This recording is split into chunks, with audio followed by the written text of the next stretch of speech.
Hello সবাইকে, আমি অপর্ণা। আজকে তোমাদের সবার সাথে একটা অ্যানিভার্সারি কেক ডিজাইন শেয়ার করব। অর্ডারটা করেছিল একজন বোন তার মা বাবার ম্যারেজ অ্যানিভার্সারির জন্য। এখানে কেকের ফ্লেভারটা ছিল হোয়াইট ফরেস্ট আর কেকের ওয়েটটা ছিল 1 পাউন্ড। সেরকম কোনো রিকোয়ারমেন্ট ছিল না, শুধু আমাকে বলেছিল যে কেকটা পুরোটাই আমার নিজের মনের মতো করে বানিয়ে দিতে।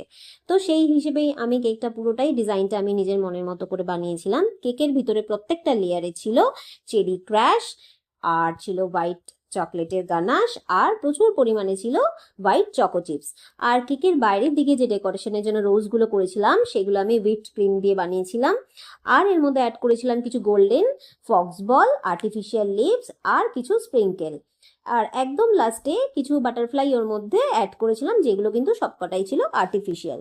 তো কেকের ডিজাইনটা পুরোটাই কমপ্লিট করার পর দেখতে সামনে থেকে এতটাই ভালো লাগছিল যে তোমরা ফটোতে দেখতেই পাচ্ছ, ভীষণই সুন্দর লাগছিল দেখতে। তোমরাও কিন্তু জানিও তোমাদের কেমন লাগলো। যদি তোমরা অর্ডার করতে চাও তো তোমরা আমার নাম্বারে কন্ট্যাক্ট করে নিও। সুস্থ থেকো তোমরা, ভালো থেকো। ভিডিওটা ভালো লাগলে অবশ্যই একটা লাইক, কমেন্ট আর শেয়ার করো।